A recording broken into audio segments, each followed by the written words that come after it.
பயங்கரவாத தடைச்சட்டத்தின் கீழ் கைது செய்யப்பட்டு விளக்கமறியலில் வைக்கப்பட்டிருக்கும் தமிழ் கைதிகள் சிலரை நாளை பிணையில் விடுவிக்க தீர்மானிக்கப்பட்டுள்ளது.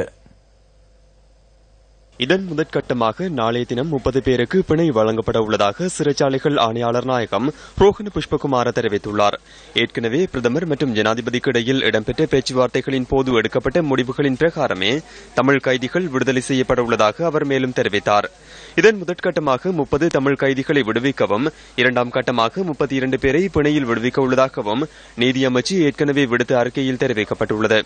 இந்த நிலையில் நாளை அவர்களை நீதிமன்றத்தில் ஆஜர்படுத்த உள்ளதாகவும், தமிழ் கைதிகளுக்கு நீதிமன்றம் பிணை வழங்கும் பட்சத்தில் அவர்கள் விடுவிக்கப்பட உள்ளதாகவும் சிறைச்சாலைகள் ஆணையாளர் நாயகம் மேலும் குறிப்பிட்டார்.